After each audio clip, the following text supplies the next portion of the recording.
Hello, David. Hey, Rhoda, how are you? I'm good. How are you? Good, good. I'll show you my newest toy. This Oh, is, very cool. have What you is seen that? one of these before? Nope. What is that? You set it for 2 hours, and when there's about 15 minutes to go, it turns yellow. It's to remind me to get up from my sitting and go use my Bozu ball for 2 minutes, because it turns out sitting is the new smoking as far as a health hazard. It really And, is. Yeah. Oh, thanks. Yeah. So I notice, I'm having like my feet at the end of the day feel a little, circulation problem. So I figured out, oh yeah, I sit sometimes way too long. At any rate, I thought this would be a good motivator. It was kind of cool. They use it in like K-6 classes. Right. Yeah, that's pretty cool. Yeah. Pretty cool. Hey, Mark. It's been forever. Hi. Gunther is here too. Hello. Hello. We had a birthday party here today. And yeah, it's the first day we're allowed to see people basically in the UK for a long time. And the weather's nice, so we have to see people outside, but that's fair enough. So yeah, I made my coffee Irish, and I'm all the more aware. Was that a shot of brandy in it? In my case, it was a shot of espresso, touch of sugar, a little bit of ice cream, and just a little bit of whiskey. Yeah, there we go.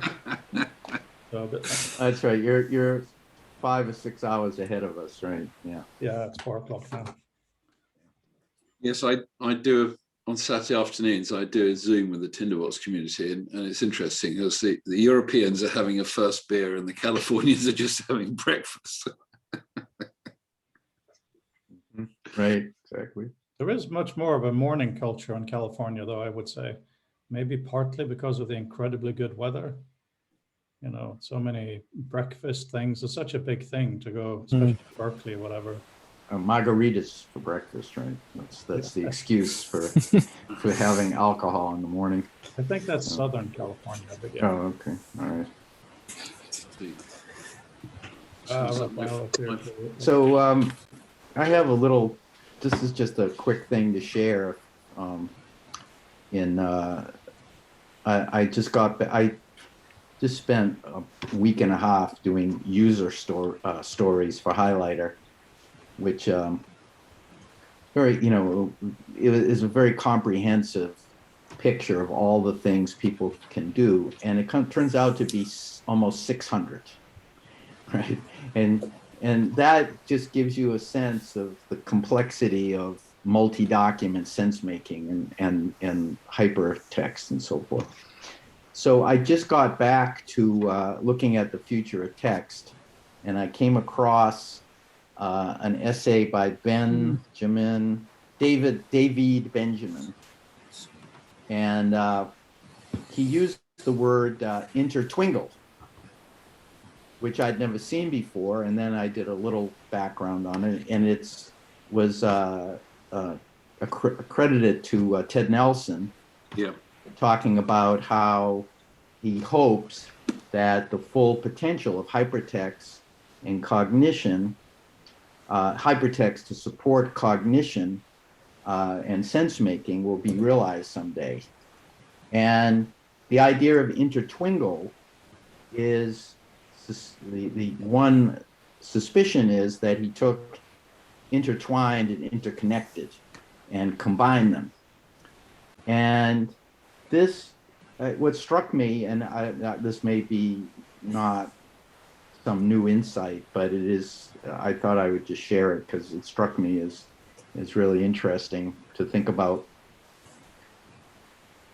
There is a aspect of transdisciplinary research that is spiritual in nature. It is the idea of recognizing that all things are connected, and that the source of innovation and a better world is in uncovering new ideas and so forth through interconnection. So there's some of the early writers in transdisciplinary or transdisciplinarity emphasize that. And what struck me is that what Ted Nelson is saying about hypertext and hypermedia also has a spiritual aspect to it. And this, I think, is very central to what's going on the planet right now, which is sort of this battle between tribalism on the one hand, which is the last 200,000 years of evolution, and something different in human consciousness that's more all-inclusive and emphasizes social justice and fairness and sort of a single one spirit. And in fact, there's a movement called One Spirit of people that want to bring all of humanity together under an umbrella, and all of the universe under one umbrella. So it just had never occurred to me until I came across Intertwingle, the connection between hypertext, hypermedia, transdisciplinarity, and sort of the One Spirit movement. So I just thought I'd share that little. Yep, there it is. Insight. It's right there, yeah. It's in Dream Machines. Huh, cool that you could get your hands on that. Yeah, not a word that's been taken up widely in the literature. So yeah, I mean, and TED stuff is actually better described in here. It's rather. I've made an ebook of this because you can't find this for love nor money now. Sadly, it was self-published, one by Ted, and we're trying to get him to let the world see it. But yeah, if you want to read that. Yeah, cool. Was the conversation we had the other day of any use to you after the meeting, David? Oh, I mean, I just take the opportunity to ask if that was at all helpful, because we carried on after. Oh, that you and I had, yeah, absolutely, yeah, Good. and Okay. and it just and again, this is a generalizable point when you're talking about hypermedia, hypertext outputs. Being able to make sense of somebody else's associative trail requires the reader to have some investment in that topic and some background. It's sort of like concept maps. I could create a great concept map that helps me, but it's useless to you because you don't necessarily have the background. And I think, that was an important, if I said, one single really important thing that came out of our conversation was, it's a, I-thou relationship when it comes to sharing, because unlike a book where you're telling a narrative story, hypermedia has choices for people and takes you on a journey that can twist and turn. And so the characteristics of the reader have a lot to do with the value they're going to get out of that experience. And I think that was really a main theme of our discussion. That was very helpful. Have you all had a good chance to root around our circle community? I'm very grateful to you, Raphael, for forcing that one through. It's nice to be able to have a single place of reference for this. Of course, starting communities and blogs and all that, people have to go to the site, but people don't have to go here unless they feel in the mood that day. Yeah, I think it's coming along very nicely. I've been going in and out between my projects, but it's nice when when things start taking up form and people start noticing like what it's useful. Starting noticing the use for it. But it's nice to have this hub. Yeah, it's very nice indeed. There was one thing I was thinking we would delete. I just want to check with you, Raphael, or have you already agreed? I can't remember where we put it. Yeah, that's fine. Was this what you mentioned? It was the one new edition. Yeah, okay. I'll delete that now then. Boom.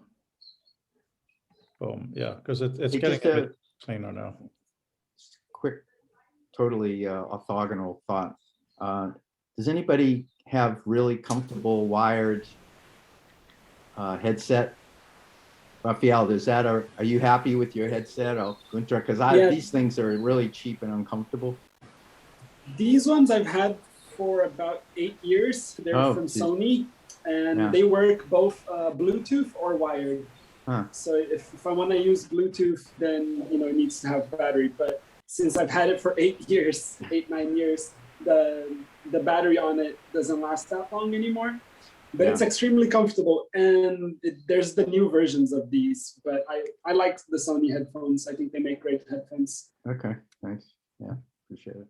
I've used a pair of these, which are probably now they're not the current generation, the Bose things. And I've had several before. These, I used to have ones that were on ear, but I find over ear much better for a longer time. Okay, that's good to know. And I also found that I've tried using wireless headphones, and they're lovely in principle, but they always seem to run out of battery just when I actually bought them. Or it drops Yeah. the connection for some unknown reason. But okay, I didn't want to. That's helpful. No, I mean they're great for travel and that sort of thing. But actually, when I find when working at my desk, it's almost invariably easier. And I can find them by pulling on the cord attached to the computer. The mess on my desk. You go to Amazon to find a pair of headphones, and you get 400 pages. It's like, okay, where do I start? Yeah. My Apple AirPods are also dead. The batteries on these have died. Yeah, I'm just very grateful to have a quiet room these days, so I don't need headphones, especially Yeah, with good for you. glasses. After a while, it gets a bit heavy. Oh my God, we all have glasses in this. Yes. 5 out of 5. Fred, tell me a little bit more about this this workshop you're going to do at Hyperlink Academy. Oh, well, thank you. That's actually worth talking to you guys about. I will give you a link for the description, and then I will indeed tell you. It's a bit weird. Hang on.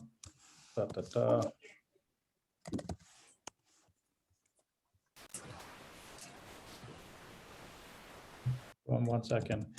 Yeah, it's a bit weird because there is that whole issue of doing the book versus doing software. This is yeah. I jokingly, I have to say, I feel like I'm coming out of the closet and saying that I do both, and people just have to accept it. That the fact that I'm the editor of a book doesn't mean that I'm pushing my own software, but I have to promote my own software anyway. It's a very, very strange position to be in, because most of my professional life in this field, it's been, if I talk about the ideas behind it, people say it's too vague. If I talk about implementation, people say it's just a product. It's for us together as a community to support each other's work, where we're saying we have a paradigm, a perspective, a point of view, what we're trying to do, and this is how we're implementing it, would be very useful. So what happened with this course was they came to me out of the blue and said, hey, do you want to be a teacher? And I said, well, I am a teacher. What do you mean? And they explained that they've started this academy online. It's only been around for about a year. A couple of young people. Well, everybody's young to me now, which is one of those stages of life. And they're enthusiastic. They've been doing different courses. So me as a teacher, I can charge basically what I want per student. And I get 80%, they get 20%, which means that once they have 5 teachers, they make as much money as us. And obviously they're going to scale it. So that's fine. I think that's very reasonable. They had a meta course where we were invited to learn how to teach in their environment, their website and whatnot, and also lots of other discussions forming. So I can all recommend you have a look at hyperlink.academy for many reasons. So what this boiled down to is, as you can see on the page, I'm calling the course Writing the Future of Text. And then all the text below it is actually what's on the inside page for the hyperlink. Well, there's a siren here. We never hear that. That's very weird. Yeah, let me They're allowed out now, Fred. Oh, they're allowed out. Okay.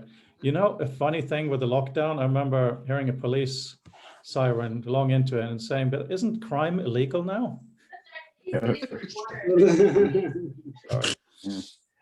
Yeah, so just briefly, the cost, I don't know what it's going to be. I just put in a thing here because they also have to basically get my software, which is another $15. This is for Mac users because the software is for Mac. So the course goal is to learn to think about text in deeper ways by using novel software. The thing is, we are going to be making a journal together. And this is something really want to talk to you guys about. So the idea is if you scroll all the way down for the session outline, let's say we have a session where we talk about whatever topic, connected writing, textual history, whatever. And then we set a writing assignment and people have to write and give me the author document. And they have to assign within there that they are the author. So all I need to do is copy all of that into a new author document, export it to PDF with visual meta, and it will actually have a PDF that is citable per author, just like the Future of Text book. So they have to do this 2 days before the next class, and then they have to read everyone else's entries. So the next session, we then use the dynamic view to map out how they see just generally the themes of what they have read is. And because it's a dynamic view, you can double click to see what that text is in the essays. And then we continue. At the end of it, the final essay they will write will be included in the next edition of the Future of Text. Great. The thing I like, and it's almost as if you planned it, is that there's a thing called the Future of Text that you can use as a substrate for the whole exercise. You know, that was the kind of, for God's sake, Discord is starting up for no reason. Right. Yeah, it was a bit weird to kind of balance those things, but that is, I'm tired of not being allowed to show what I'm actually implementing. One guy, when I put it on Twitter, he said, I'm interested in the topic, but I don't want 6 weeks of a demo of your software. I said, that's an absolutely fine comment. And I explained, you know, like I did to you guys, and he was happy with that. Yeah, it's an odd situation. But of course, I've listed it on our community website. And I really hope that we can do more of these types of things. Now, you guys organize a whatever thing, announce it on there, because I would love for you guys to attend this course, obviously, and I would equally like to attend your courses. So it's quite focused what we discuss. I think that's, yeah. Yeah, so let me just, a little feedback from a learning science perspective. I think what is noteworthy about your course design is that it's built around an authentic learning activity. And this is one of the excruciating problems with our formal educational system, that most stuff that students do is, you know, give me answers to questions we already know the answer to, and give me solutions to problems that we already know the solutions to. And so here you're engaging students in a process where they get to create something new that actually gets published in the world. And so that really should be very engaging, particularly in an online environment where you don't have the face-to-face sort of interactions going on. So how do you keep people motivated and excited while you give them an activity that has an outcome that they can say, oh, I was part of producing that, and it's a real world artifact. So I think that is, you know, a really key aspect of your course design. Thanks for saying that. And the key people for me, yes, so maybe it'd be some young students, but it is actually people like you guys, professionals, you know what you're doing in your own right. And I'm not actually teaching anything on this course. I just want to provide some inspirations for the writing and the dialogue. But on the very first thing you said, I have a pet peeve that in science and schools, they call it experiments. They're not experiments, they're demonstrations, because they know what the outcome should be. Right. Completely agree with that perspective. Yeah. Yeah. It was And funny I with just Raphael being frozen for so long because he looked so rapidly interesting in the frozen moments. Like, hang on, there is no blinking. Actually, I'll be back. So just a quick question, Frode. There are many other online course, Udemy is probably the best known with, a gazillion courses available. You met Kim Wilson, right? Did I make that introduction to you? I don't think so. I'm not Oh, sure. okay. So he has a online, they're just building it now, academy similar, but it's for corporate and professional people. And it's already, it's really, if you're looking for not like college students or high school students, you might want to, I could introduce you to Kim, and they're using a authoring system called Tile that has an AI recommender system built into it. So it's once you learn, it takes you can put a course up in a few days if you've never used it before. There's not a steep learning curve. I could at least make an introduction if you want to. That's interesting. However, I'm not actually teaching anything. The software is not that hard to learn, so that's just a little bit, but it's a platform for this different way of doing it. It's more, and this is why I like this platform, it's more a place where we can get inspired on one track, to do that together learning. By the way, Raphael, next time you freeze, you have to make sure you freeze at the same level of involvement, because you look really interested in that moment. We were lost for quite a while. Yeah. Yeah, I mean, see, David, that's the whole what you were talking about now, where Raphael unfortunately was disconnected. Kind of real engaged learning is important. Absolutely agree with you. There seems to be, on one side, you learn the way things are, and the other side, like what we have here today, we argue about how the world is and all that stuff. And then somewhere in the middle, you have a directed argument in a specific focused field. And I think that's becoming more and more interesting. Mhm. Have you all signed up on the community sites? You have, right? Yeah. Good. Well, I guess the point I'm making is that, so back in 1927, Alfred North Whitehead wrote about inert knowledge and the problem of transfer. And in educational research, you have this whole line of thinking called situated cognition. Mhm. And basically it said, the problem with classroom learning is that it lacks usually in the indices, that is the fingers pointing at the contextual cues about when you should apply what you've learned. So students learn things in the classroom that remains inert because they have it as far as verbal information, but because they didn't learn it in a real world context or what's called an authentic activity, they don't know where to apply it because the indices, I mean, this whole, so when you're saying, well, I'm not teaching a course, yeah, it is a learning activity, but it's a learning activity with the outcome being, let's produce an essay, but the process involves us coming together, sharing multiple perspectives, synthesizing, reorganizing, and coming up with something as a result. So it's still a learning environment. I think that's a good point. Now, it's interesting having a young child. So Edgar now has learned the names of the planets in order.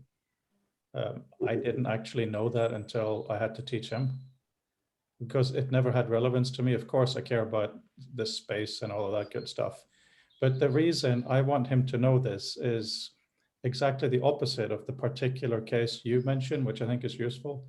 There's a lot of stuff that I think we need to learn that gives us context for our lives, but you will never actually use. So I want him to know that the Earth is so and so far away and at this size. Does it have any real world use for him? No, probably never. Doesn't matter. History as well. Why do we learn history? Part of it is just to feel where we are, which is very, very important. So I think in normal schools, all subjects are taught in the same way.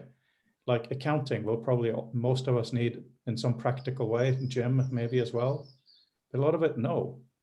But there is no distinction between how it's taught. So I think the things you're talking about are very, very important. And we need to recognize that not all learning is for the same reason. Oh, yeah, multiplication tables, just memorize them. That's the best way to learn them to start with. You know, I mean, so yeah. But there's also some interesting sort of non-didactic teaching, in a sense, in your embedded in your course, in the sense that people sticking their nose in the software for a reasonable amount of time will probably help them unlearn some habits they acquired at school, which aren't necessarily the only way to do things. So, you know, our rush to linearity, for instance. So doing something that allows them to move more easily around the corpus and the authoring process should be interesting. And it was funny when Dave was talking about doing things in a say, for instance, in a more professional environment, because I can imagine this is actually a kind of useful thing to do to large organizations, be they public or private, where sometimes people just don't get exposure to this. They're so they are so mired in the process they're in that it's nothing to do with their basic inquisitiveness or anything else, but they just don't get exposed to other useful ideas. Mm-hmm. I think it's also very useful to contrast Günther and me in this sense, because the kind of programming environment that he's making, as far as I understand it, is very open-ended, very flexible, and very powerful. But I will probably never use it because I don't have that kind of thinking. However, when it comes to doing things with video and pictures and all of that stuff, I know 95% of everything there is to know. If I'm making a video, I can make a professional grade video with stuff I can put in a bag, sell it, do everything. But that's the space that I move inside. So to just, how people learn that. Have I learned anything in school for this? No. Have I learned a little bit on YouTube? Yes. 99% of it has been clicking the wrong button. Mm-hmm. Right. So that whole experimentation thing must be encouraged for all these things, right? John Dewey couldn't have said it any better. He's the learn by doing guy. Yeah. Right. Another thing that's rattling around my head, going back to something which came up earlier, and David was commenting on when he was commenting about intertwingularity, was my reflection that, of course, I think back that Ted Nelson was a Swarthmore alum. Steve Jobs was a liberal arts alumnus. Mark Bernstein, who makes Tinderbox, was also at Swarthmore, as was Adi Van Dam, who was, of course, involved in one of the first hypertext systems, which actually was used teaching philosophy students and poetry students, if I recall, as one of its first uses. And I think that sort of reinforces the notion that ability to look beyond the compass of one's sort of most focused area of work is tremendously useful, and we don't sort of foreground that enough. Well, you're talking about the kinds of things that in organizations inhibit innovation. So if you read the literature on innovation in an enterprise context, there's been lots of research that shows people just don't see, even though they think they know, they see something, they won't even speak up because the group pressure keeps people kind of in line. So even companies that say, oh, we want innovation, the culture is set up to suppress it. The same thing in school, right? There's a right answer. Nobody really cares about your creative alternative answers. So. Yeah, no, the way I remember in the past subverting that problem was to always tell everyone else that it was somebody else's idea. And there you go. And people, because no one was immediately put on the spot, because you tell person B that it was person A's idea, and everyone by the end felt they sort of somehow had a hand in this. And when it proved, when what you were doing proved to not be a complete waste of time, there was a mass rush to the front and say, it was me. And they all forgot to complain, and so they didn't like it. Right.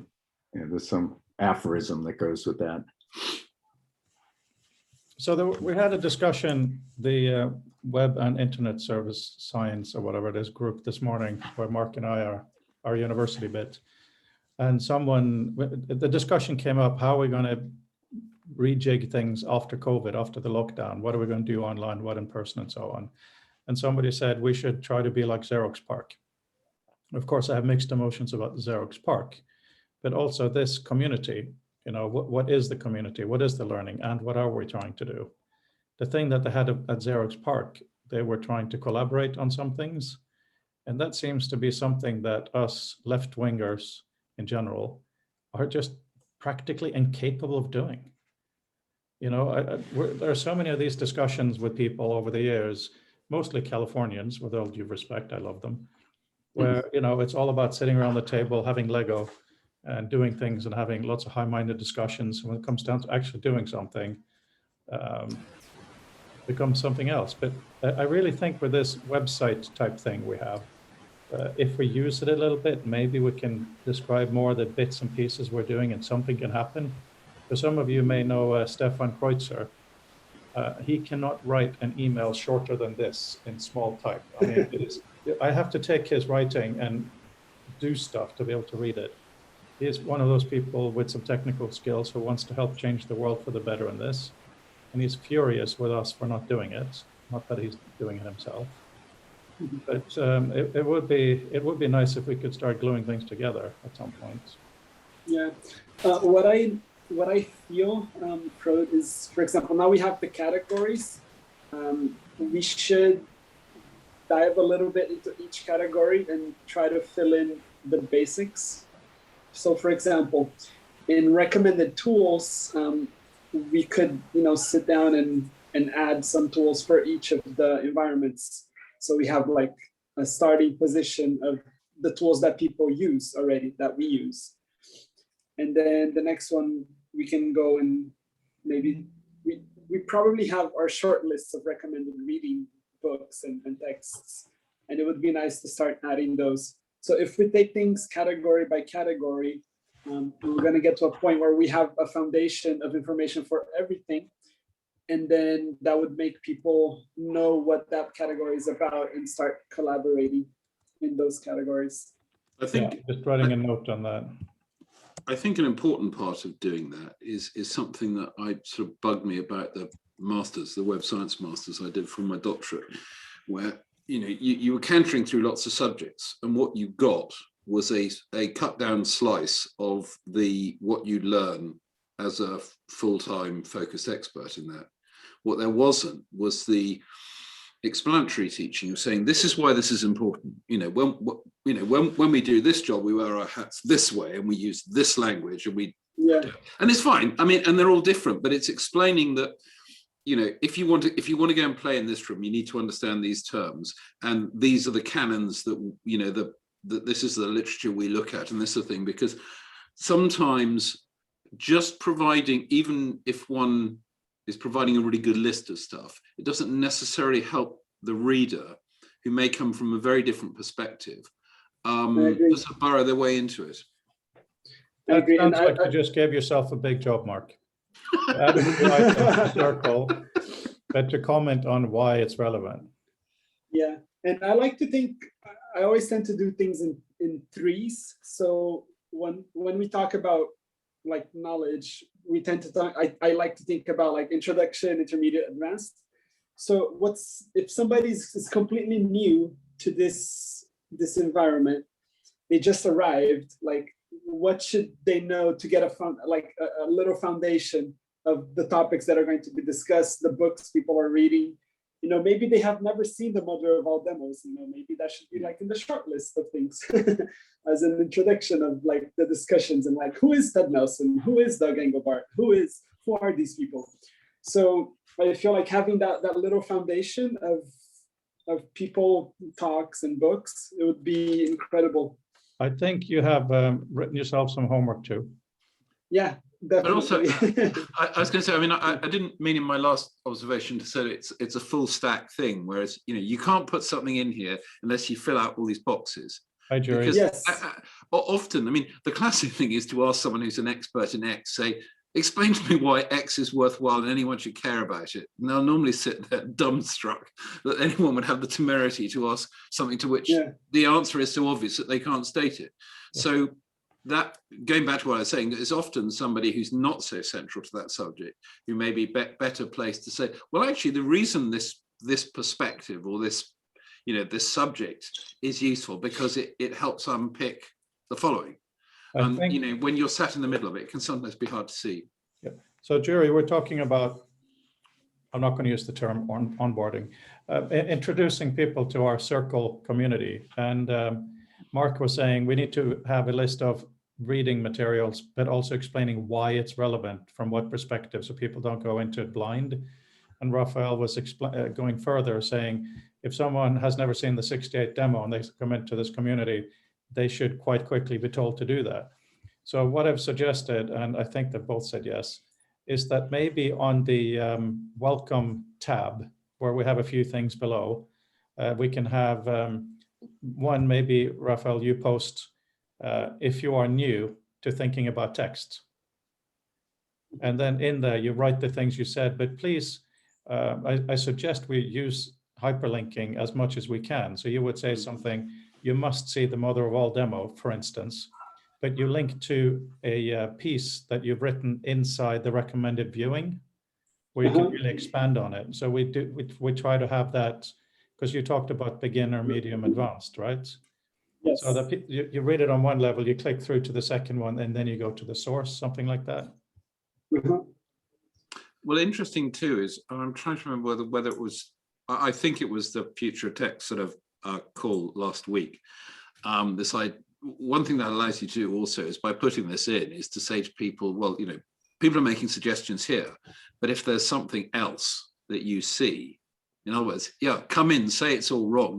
You can't understand all this unless you also know about it. Because it's another way of actually sort of goading people into just putting things into play that probably to each of us are so self-evident we don't sort of see the need to reference them. That brings up two really, really important points.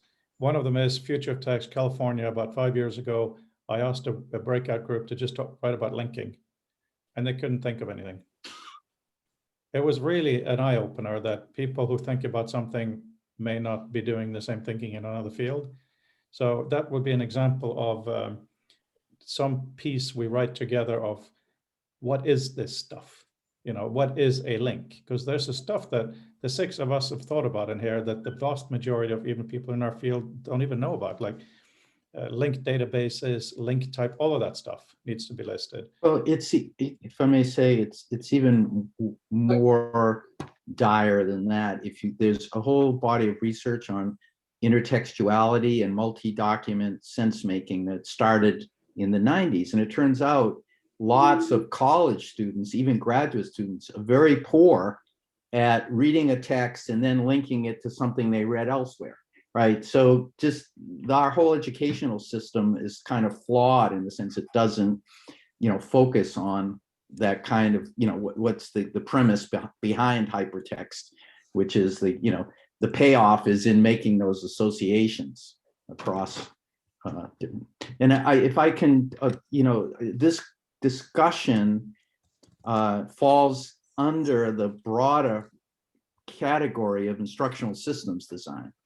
So people there's a whole field, and going back to World War II, that covers the kind of problem that we're discussing right now. And you start off, and Raphael, you started off saying, which tools for different. Well, you need to do, if you follow a formal approach, you have to do a needs assessment and say, well, let's define the problem. And then when we can say, oh, this is a solution for this problem because it addresses these known issues. And the other thing that is coming up here is what in instructional systems design is called entry behaviors and characteristics of the participants. What do people already know that you don't have to teach them or make available, but what things don't they know? So, you could almost imagine, okay, here are the 10 key, documents or videos or YouTubes that everyone that wants to participate should know. Check off the ones you're familiar with. And if you haven't seen these, this is your starting point. And then just as a sort of global concept where you could go with this is what's called an electronic performance support system. So it's the idea that you have this, a set of tasks, in this case having to do with getting, participating in this future of text dialogue. Here is something that someone can use that will suggest, given who you are and where you are in your journey, these are the things that you might want to look at in this order, right? If I were to translate what this discussion is saying and put it into a more systematic framework, that's what it would sound like. No, I think that's absolutely right. No question about it. But the frustration becomes somebody has to do the actual doing of the do. And that's where, if Raphael wants to take ownership of newbies, because he seems to have a very clear perspective on that based on many discussions we've had, and Mark maybe wants to say, hey, here's the hypertext academic angle, this is what's important and that's why. If you want to spend the time to put it in, that would be unbelievably appreciated. And if someone else wants to put in other specific things, like you could imagine you, David, having a text as a learning environment introduction, that would be also fantastic. And Gunter and Jury, both of you, text in technology. If you're going to actually code new stuff, what are some of the key things that you shouldn't do or should do? All of this stuff is phenomenally useful. But of course, what becomes difficult for us as a small community is how we present it and how we connect it. So to do that 3 levels that Raphael was talking about, where you get a really nice intro, and then you keep clicking and get more and more. As a kind of a case study, I just put up the thing that I linked to here. I read an article, I actually heard an article in The Economist, and I linked to it from within the suggested reading list. And I tried to put a little bit of an intro to it, a la what Mark was talking about. See, that's something that I think would come under the category of interesting. I don't think it comes under the category of something that's canonical that has to be read. So it wouldn't be linked from the introduction page, but we still need a lot of these resources, don't we? And I think at this stage, it's probably, to get over the initial problem, actually just doing them in something that's relatively familiar like this, because the temptation is that we jump into a system that, none, if any of us, are familiar with, and that complicates the process. There are some really interesting systems floating around, and there are some people here today who are doing really interesting things. And when we start to pull together a corpus of information, will then be a time to start maybe pushing out into some of those areas.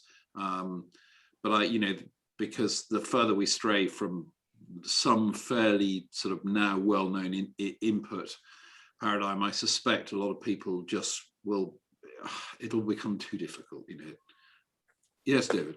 Yeah, no, what occurred to me, just going back, Frode, to what you're saying, I have a good friend of mine that runs a AI company, NLP company, and what he says is, David, a lot of good things can happen when there's money on the table, right?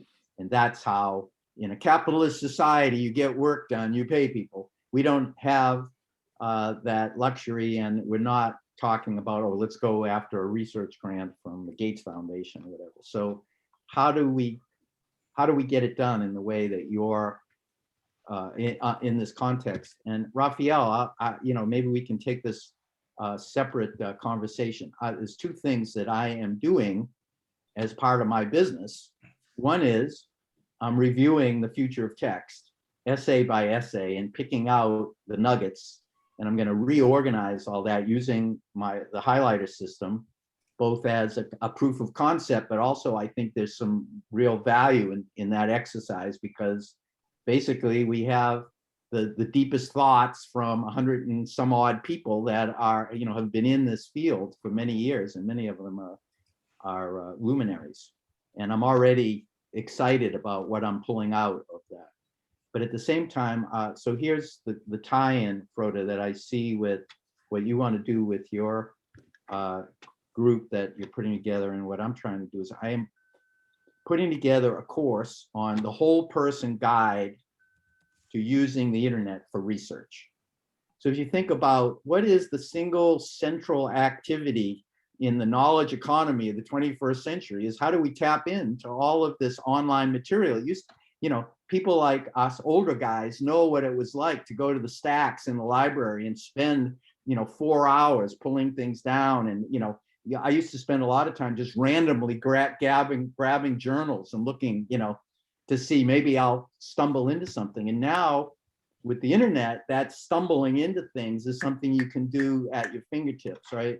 But people are not very well prepared to make use of that resource. And there's a lot of research that proves that when even faculty. So what Raphael was talking about, let's find the tools that are the best in class for doing the various activities that involved in sense making and innovative thinking. That really overlaps very nicely with what I want to do with this course. So maybe we could collaborate a little bit. I've already made a big start in terms of I've downloaded tons of articles and have links to lots of papers and research and web pages that are on the topic. At any rate, so that's just the thought I'm throwing out there. David, it's funny you mentioned the stacks, because I've been finding a lot more quality information in old books than I've been finding on the internet, in the web. Yeah, so really. Once I started going back and started getting books like, let me see, I have like a couple here next to me. There's one right under my iPad called Harmsworth Self-Educator. It was published in London by an editor called Arthur Mee. And like all these things from more than 100 years ago I read it and it feels like I'm reading a text from today. Like not a lot has changed in a lot of areas. So bringing out these things from the past and showcasing them as something that is still relevant, I feel like it's extremely valuable. Yeah, so I have a bunch of stuff on Commonplace Book, which goes back to antiquity and was used extensively in early colonial America and so forth, right? Which is very much like a online journal, except it's of everything that you come across, and its purpose is to make connections. It was sort of the first sort of hypertext-like structure, but in an analog. So yeah. Just tracking a little bit back, some of the suggestions for marketing, such as having not just one book, but having installments and so on. One thing about marketing, of course, is always you need to have something to show, and we most certainly have something to show for the first book. It exists. But I think that by doing some of the things that we just discussed now will really help the community blossom. So, as long as, I still for a while think it's good that I am a single editor, because, I am so grateful for you guys, but I need to take responsibility for the coordination of things. So for instance, if Mark agrees to write a series of links to hypertext history articles, we're close enough friends that I can say, why in the world did you do this? And we discuss it and it'll be fine. And that is then linked to from that front page. And Raphael, if you want to do links to Doug's 68 video and 62 paper, of course I could do that too, but it would be really good if you do it from your perspective with other things. Yeah. Because as we're fleshing this out, I mean, have you seen some of the people who have joined the community?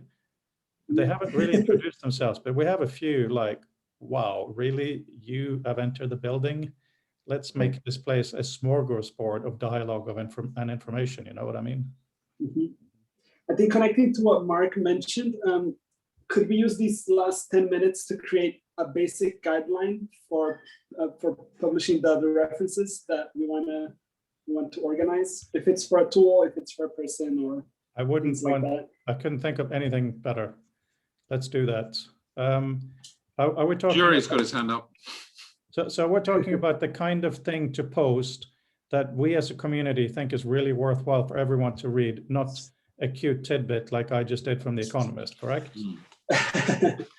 Yeah, and the complementary information, like why am I putting like this person here, and then like what needs to what we, yeah. There's an interesting Yes, Mark. There's an interesting thing with also when sort of some of these introductions, and I think it's something that's cropped up before when we've talked about citations, is also indicating where things are things that it was useful to know about, but you don't need to necessarily rush off and buy a copy or, you know, cite it. But don't be surprised when you come across this, because in other words, if you get sufficiently interested, you can go and find this really rare artifact or something, or you can go and ask someone who has a copy. We can also change other things you might want to read. Yeah, we can also change the order of things, of course. But so let's start with Doug's 68 article. Excuse me, 68 demo. First of all, the actual post about it, should we put it in reading recommended?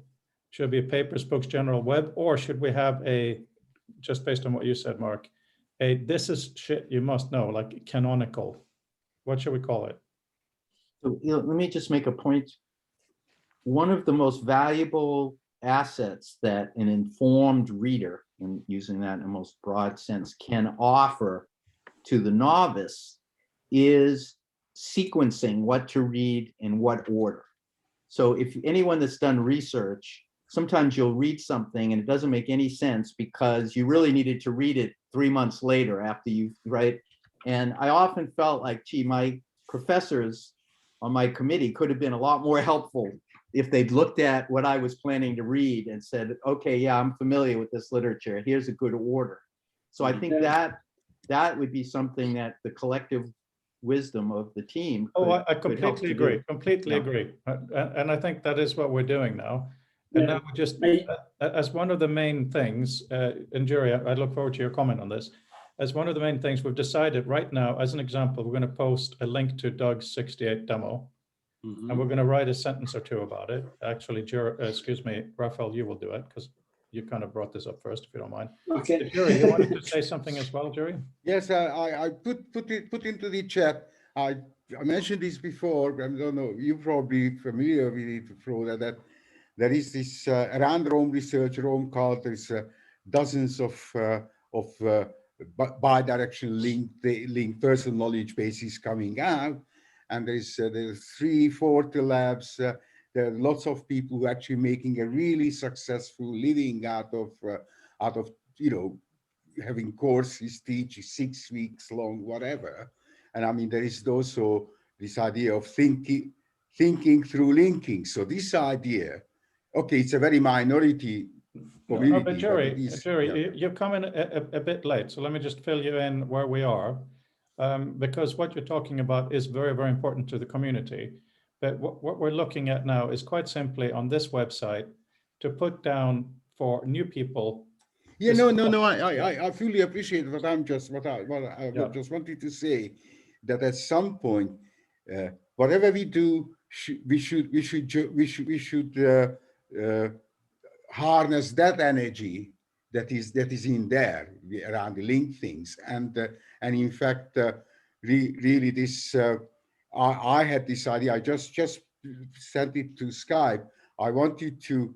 I'm creating this in the wiki, which you can create sort of dynamic little communities, and I wanted to create this recreate or continue the augmentation research community, which we had 2 years ago. I think really, I don't know, perhaps it's not a good idea, but I really would like to resuscitate that, especially in light of next year's anniversary.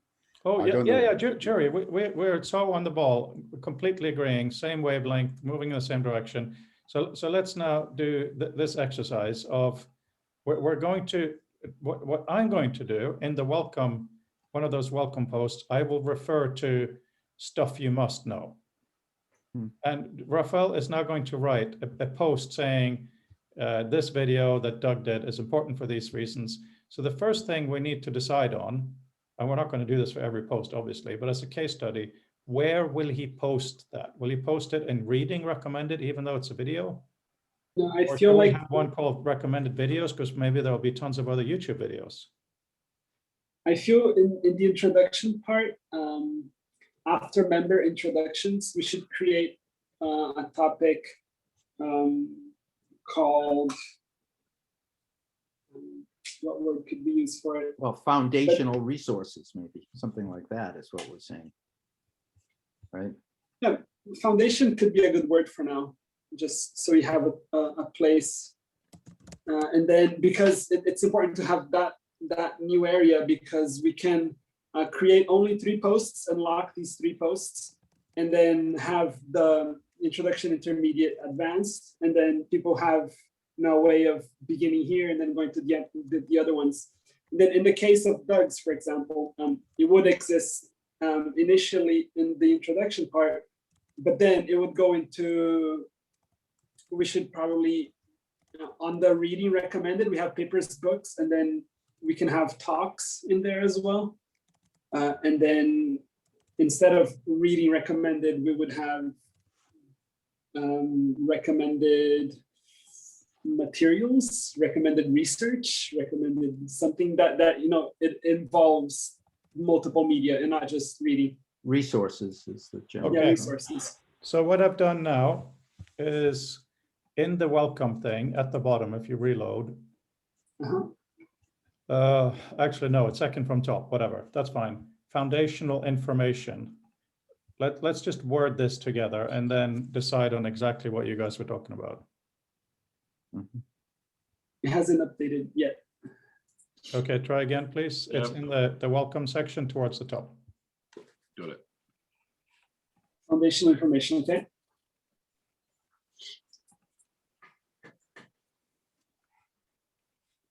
Yeah, it's second post in the welcome. Yeah.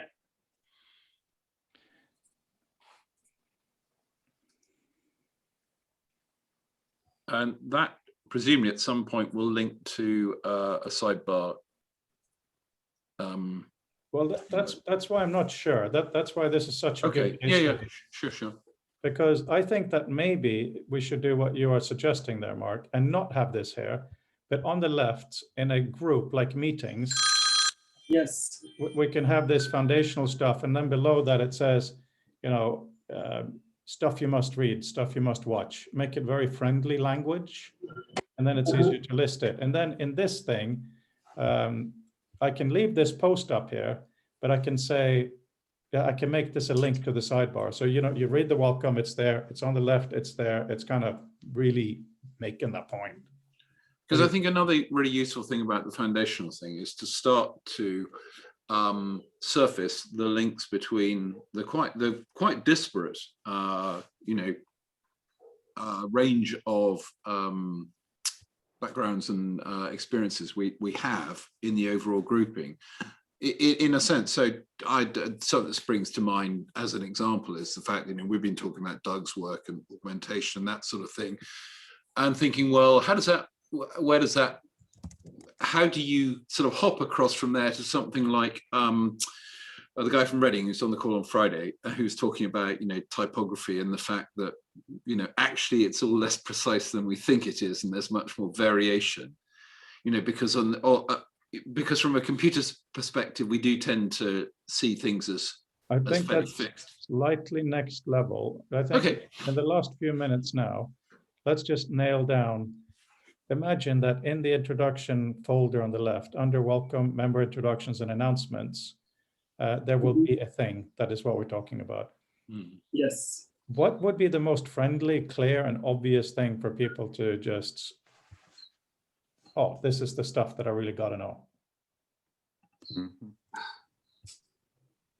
I'm thinking about a word, but foundation, it kind of connects to beginners, because that's like the base of content. So it would be something more of like, I have the 3 topics here, but I don't think foundation is the word. Maybe foundation could be used instead of beginner, but it would be more of like who we are. And then or I just arrived, just got here, things like that. I'm trying to orient myself. Maybe it's like, it's not a message board or a bulletin board, But it's that little area where you go to figure what's going on. And then you have these 3 topics, like an information booth kind of thing.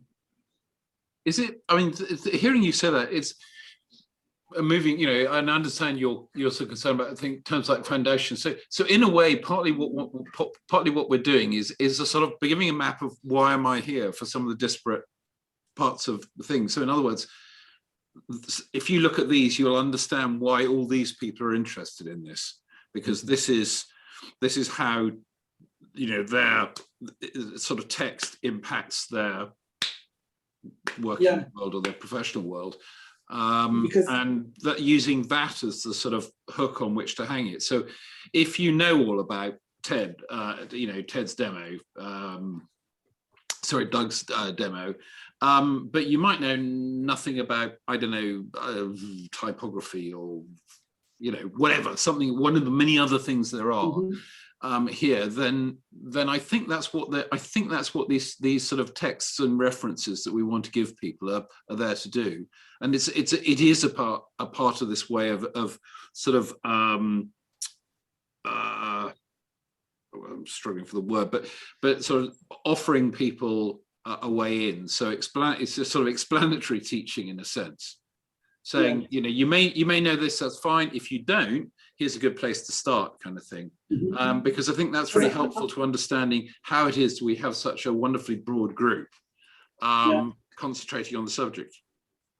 I'm thinking we're going to have people of different knowledge levels coming into the community, right? And once somebody gets in, they need to orient themselves. So if somebody's already extremely knowledgeable in a lot of topics, he might want to visit that advanced talking or advanced research that is happening and see, oh, Mark is doing work on this thing, and then that links to a post of something that that we have, like member projects that you have, and then he could deep dive into that, right? So I'm just thinking of this onboarding process of people of different knowledge levels. So on exactly that topic, please click on the link or go to the foundation, because I've now moved my post to there. So because now we're getting to this thorny issue where, okay, let's say that we've decided videos and reading matter are 2 different categories. Because, let's be honest here, we don't just go for knowledge, we also go for what we feel like at the moment. Do we feel like reading or watching a video, right? So we want to post a link to Doug's 68 demo. And we want to follow what Rafael and Mark were talking about in terms of category opening up and all that good stuff. So what do we do now? Inside Foundation, do I post a thing that says just video, and then Rafael posts the 68 demo within that? Or does he post it directly with below? Or should we, inside introduction, have Foundation video, Foundation reading? I think that inside Foundation, we would have 4 posts, 1 for an introduction, and then 1 for each of the levels that could be beginner, intermediate, advanced. But then under what I recommend to change right now would be the reading recommended would be retitled to recommended resources. That way we can add a hashtag for videos or other kinds of media. That way on the topic in the foundation, I would link to the recommended resources. And then we would have a post specific on the resources for Doug's video. So everything works kind of like a hub. You have a hub linking to a specific topic. Yeah, I agree with that. I'm happy to make a new video brackets recommended, no problem. I agree with that. But inside Foundation, are we going to just have 1 post there for Doug's paper, 1 for the video, and then all the other things in the world? Or how are we going to organize inside there, the very top? So create 3 extra posts. 1, we're going to think of better names for this, but it would be more like text foundation, intermediate text, or advanced text. 3 different titles that we can change based on complexity level. So I'm not sure you want to distinguish text and video as two, because text is video in the broader No, postmodern sense of text. No? no, I think, I disagree with that on many levels. However, the reason I disagree here is you're in a information consumption mode. You know, it's like, am I going to watch TV or listen to the radio? Yeah, I get that. Yeah. So I think I'm doing what Raphael asked me. I'm going to do. Another thing in terms of general outreach and sort of inclusion as well is to think about the things that we're posting in terms of, are these artifacts anyone can go to YouTube, because the mother of all demos is up there. There may be something like, well, something like this that you can't go and read because you can't find it. So I think that's a skein of things we might try and capture as well. I'm just thinking about how to do that without turning it into a sort of sticker fest. But just, so if I'm somewhere in a long way and I don't belong to an organization, I don't have, free access to journals, and I don't have a lot of things that most of us probably, can access. That's a sort of thing also to think about in terms of making this usable. Mark, speaking of that, do you have a list of all your books? Not a short one. I need to get a think on that. That would be very useful to see. Frode, you mentioned the other day that you may be resuscitating the Tableau or Weblo thing. Now that would be ideal. Okay, you can have the list of whatever, but if you at the same time put it on a Weblo and allow people to sort of drag it, connect it this way, that they create groups like a Miro board, that would be amazing, because that would actually facilitate interaction. Instead of you presented with one perspective or one rating, we could actually get people involved in dragging it around. I don't know. Yes, there are some issues with that. Number one, Chris would have to do it, and he doesn't have much time, and we don't have much funding to buy his time, because you can use the Weblo now, but you can't actually save anything. You have to make a Quine, upload it. He's looking at it. But I can deal with that. Okay, thank you. But it's also the basic stuff, like just for what we're talking about here. I have now made, hang on, this just 1 second. Okay, I'm going to do this as quick as I can.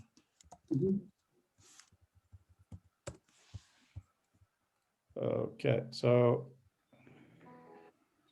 oops, no, that's a short one. Okay, so I'm just things that we added to a conventional SDS 940 system. I just want to get the URL for that. So now I go back, and we don't have a top level for that yet. And we need a space.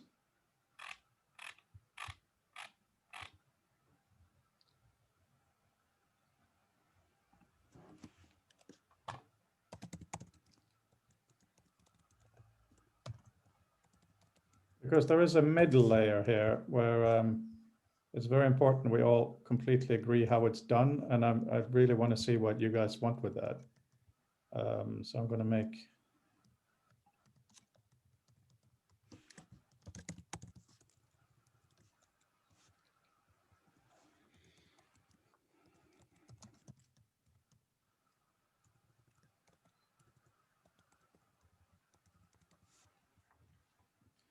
I'm just trying to make these spaces for us.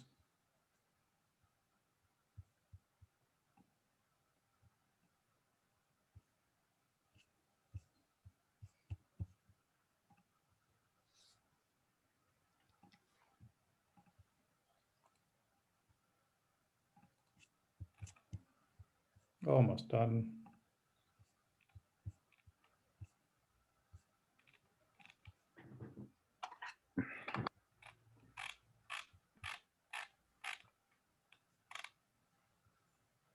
Okay, if you please reload now. On the left, we have reading recommended, video recommended, and tools recommended. But within video recommended, we just have one.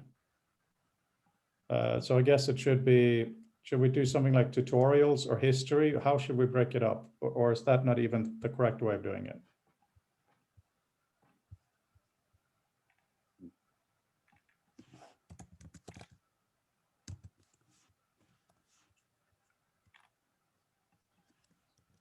I like the resource in general because I understand we can have both really, but difficult. I would just add video to the one on top and just change the title to recommended materials. Okay, so are you talking about, when you say on top, are you talking about in the introduction space or where? No, where you have reading recommended, you Yeah. change that to recommended materials. Or And then you're gonna- resources is a, Yeah, or resources. Yeah, resources. Yeah, but now we're getting muddled, I think, Raphael, because you were talking, and this is what I think I agreed is a good idea. We need to have a simple page where people can get the top level introductory important texts. So we need a level Yes. of abstraction for that. So is that something that should go into the welcome section or the foundation section? Yeah, okay, hang on. Okay, no, I think I know, I hear you. I have the structure here. So what do we do? Change it to recommended materials, information? Resources is great, that David mentioned. If we have it recommended resources, and then we have papers, books, videos, podcasts, all sorts of things, and then we add to that. Okay, I'm happy with that. I think that's a very good idea. Let me make that change. Because, hang on, sorry, obviously a bit of editing needs to happen here.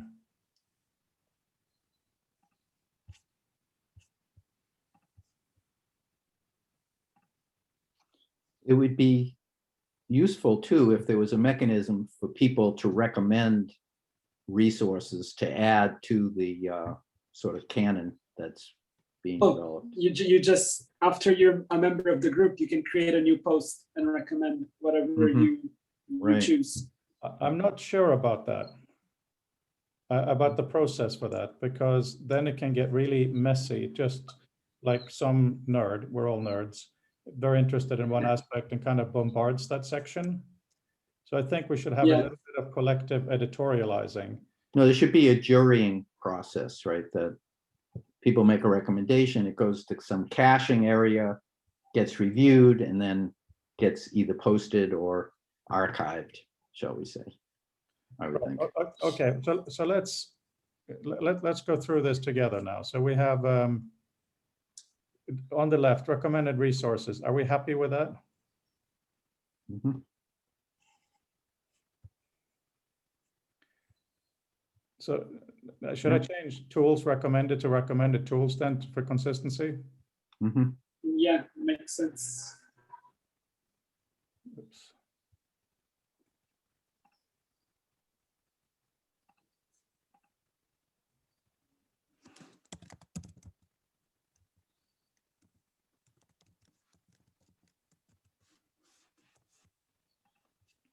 So Raphael, you're thinking that within each category, you'd have the 3 subcategories of either No, beginner, novice?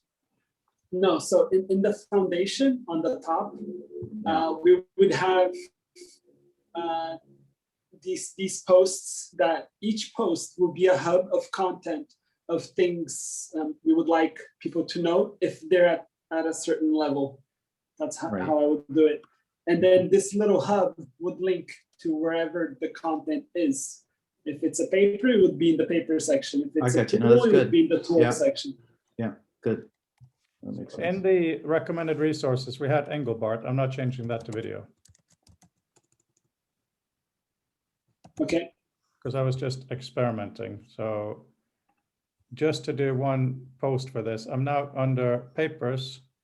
I'm going to say I have Doug's 1962 paper. And if you then go to foundation, 1 second. Yeah, there you go. What I do. Oops, I have to have a link first. It's a bit tricky. The fact that they don't have kind of a link kind of caching, or when you make a link, it doesn't know all the different pages is a bit annoying, but okay.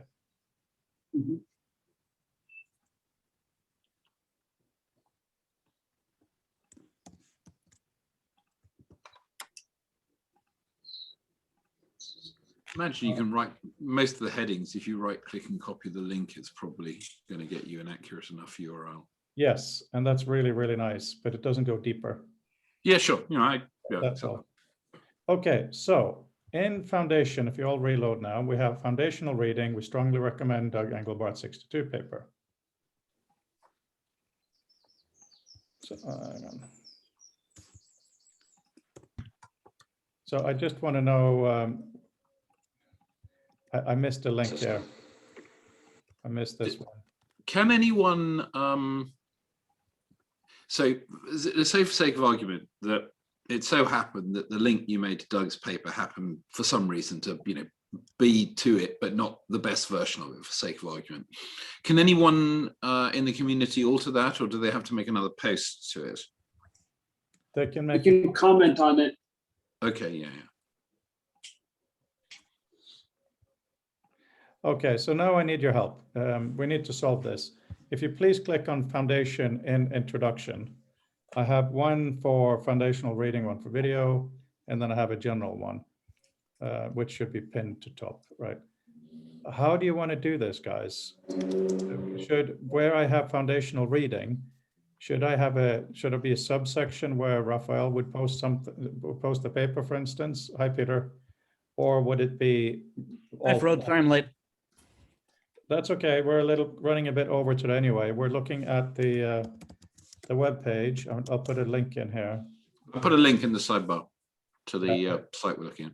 We're looking at exactly this bit because we're looking at creating a little category for stuff people must know if they want to understand this community. So what do I do? What's inside Foundation for? Where should I put the 1962 paper link? And where would we write the Raphael explanation of it? I'm trying to write it. See the structure. It seems to me you want to treat that as almost being the canonical thing for this forum, and I certainly don't demur from that. But it probably wants to sit, therefore, at a level above everything else. Otherwise, it'll get lost in the noise of other things. I'm also just conscious at the same time that although probably most of us in this group recognize it for what it is, if I was coming from, you know, one of the many other sort of areas of textual activity that I've seen represented in the group, it might sort of surprise them. Again, I don't have strong views. So maybe put in the word seminal paper. Yeah. Yeah, but that's not really my question. My question is, this foundation bit, will we over time have a foundation to the technical side, the hypertext side, the typographical side, etc.? Or will we keep this one so strongly edited that it will be just, let's say, maximum 10 things that are here, not categories, just maximum things? I think it's bound to evolve, and I would suggest also asking someone that you know well within the overall group who is absolutely not from a sort of technical text perspective, how much of this they understand. I think that's quite important, just because that's a really good early just sense test as to whether what we're planning here has a wider resonance. Well, I think what Frode is asking, though, is, I'll just give my opinion if I understand you correctly, Frode. The foundation should just be sort of, this is the background information that you should be familiar with before you go off into all these other more specific areas of the field, right? You know, so foundation means just this is the starting point for having conversations, and that you don't want that to go too broad. It should be just the 1,000-foot view or the 10,000-foot view. That's my thought for that. I'd start with lick litter. Yeah, I'd start with lick litters, man-computer symbiosis. Yeah, but that doesn't matter right now, Peter. Sorry. Only using it as case studies, because there will be more. And I'm not going to be the dictator of the site, but I have to be a certain kind of editor to make sure we're all happy.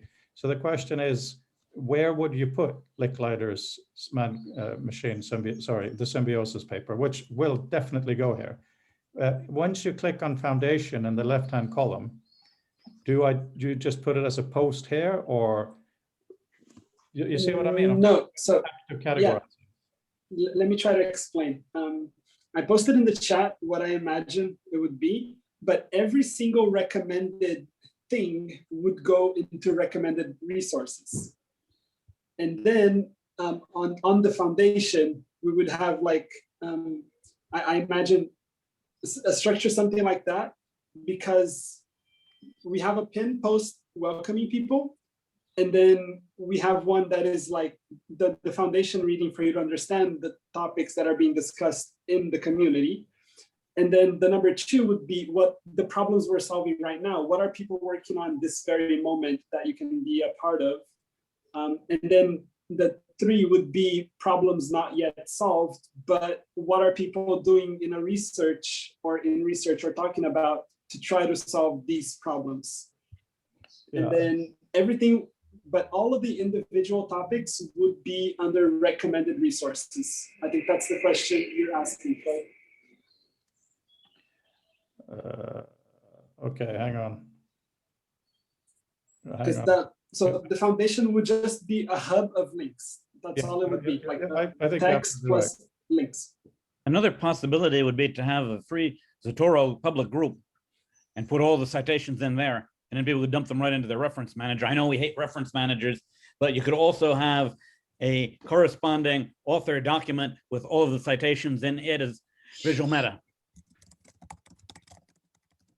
That's all very nice, but that's not for now. This is stressful enough. 68, hang on. Mm-hmm.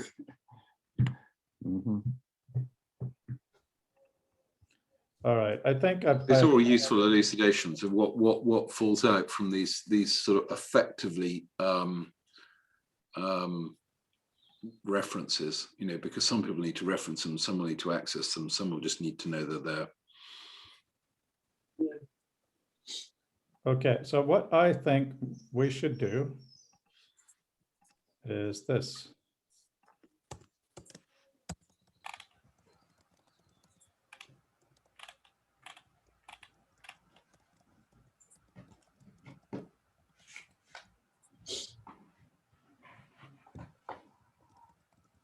Okay, so this is a question for you guys. Please reload the foundation section. And there's only one post there now. And it has only 2 subsections. So within that post, I haven't made it a link yet, because they are now properly in the recommended resources bit, right? So the thing is, I guess, Doug's 62 paper and the 68 demo should be a separate post in here, right? Yes. Because the negative of that would be, let's say the community grows to the post where we have quite a few of these foundational bits because they come from different aspects. Then I can change it to be, one of them is foundational information about Doug Engelbart. Another one would be about hypertext. Another one would be about citations. You see what I mean? Yes. And maybe focus on tagging each one of the resources themselves with what categories they might fit in. Yeah, that doesn't really work properly here. It's kind of really annoying. Sorry to catch Peter up. It's so just at this point we were trying to do a very top level thing for people who are coming in, who are broadly unfamiliar with, to a certain extent, how we got here with the future of text and the sort of driving aims behind it, so as to have a very core set of references, and then all the deeper sort of metadata type stuff that you've just you know, been talking about is definitely pertinent once we've got that that sort of tentpole in place. Because what cannot happen is having like 2 posts to having a discussion on hypertext, for example. There should be only one topic on hypertext, and then the discussion would happen and keep evolving. The challenge you've got here is this is effectively a forum things. So people own their posts. What we actually need are, can you wikify a post? Perhaps even restrict it to a certain trust level. So something I'm used to doing in discourse is you can, with a thread there, you can wikify effectively the first post in a thread.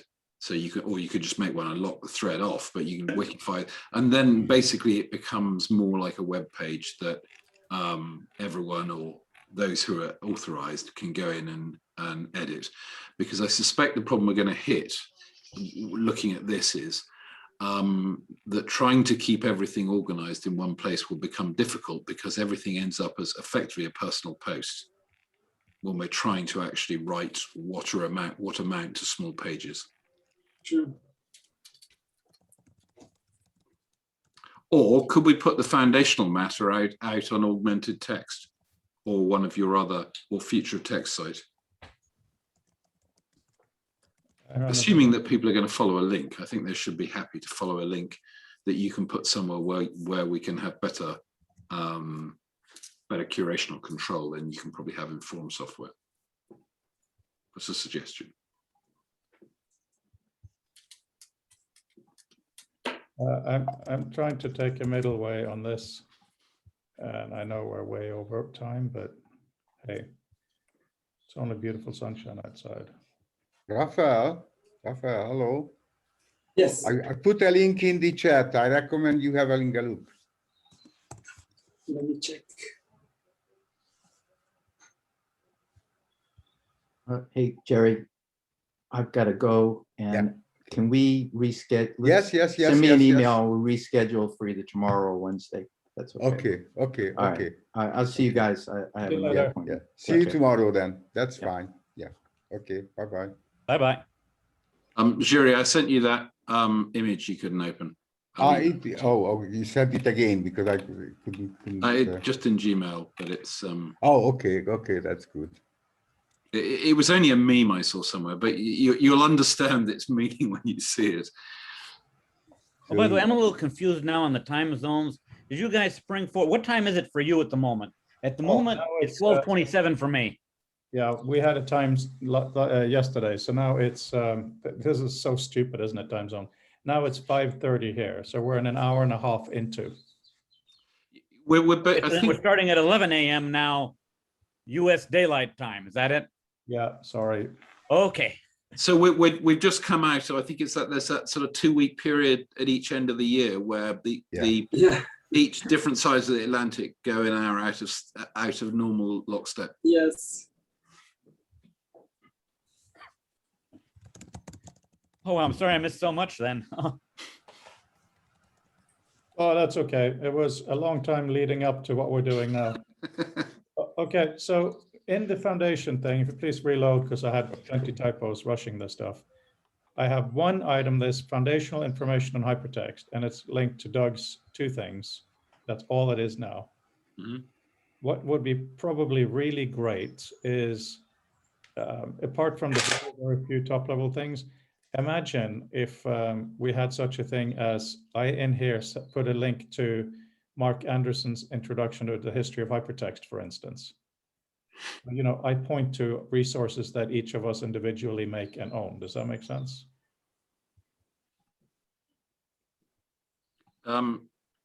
Yes, the more core bits. I mean, at this stage of the game, just to get stuff done, I think the answer is to knock together some of the content and just put it somewhere where we can see it. I think once the sort of community is probably happy with it, it might make sense to put it in one place, such as the future of text. But it's the internet. As long as you can reach it publicly, I think at this stage I would not get too worried about where it is. And the main thing is, because you say the main thing is we actually want to get some content up there. Yeah, and then the second thing, if somebody manages to do a few things by Friday, that would be amazing. So then Friday meeting can start with this section. You say what you have, we put it in, make sure we all agree. And just like I have done here in this example, if you click on the 62 paper, you go to the entry on the 62 paper in this system. That's what we want, right? Mm-hmm.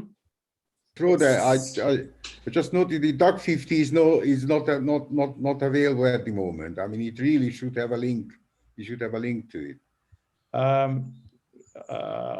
me stop recording. Yes. Most of the content from that site is available as subcategories at thefutureoftext.org.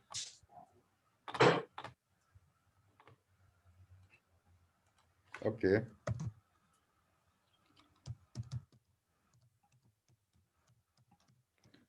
Okay, well, I think today was, we've made some real progress here on deciding on things. So now we have the foundation. It is a nice name. Of course, we're all thinking about the foundation stories of books, aren't we? And I just had another thought on just like a crazy technical idea. This is something I did back when I had my nonprofit many years ago. I had it set up so that I had an email address, and if anyone had basically form fields in the email address, I had Tinderbox watching the mailbox, sucking in the form output that came in via email, and then automatically merging that into a Tinderbox file and generating corresponding web pages for citations. In our case now, it would make a lot more sense if there could be an email address that could take email that contained visual meta. And if there was visual meta inside of the email address, then have the website pull that and put it up in a staging area somewhere.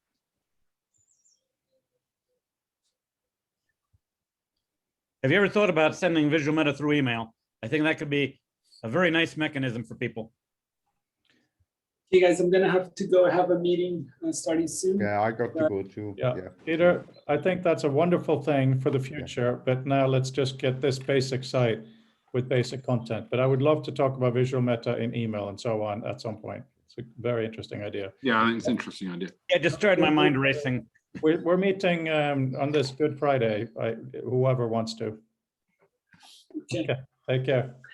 Take care. Okay. Bye-bye. Bye-bye. Okay, bye-bye. Bye.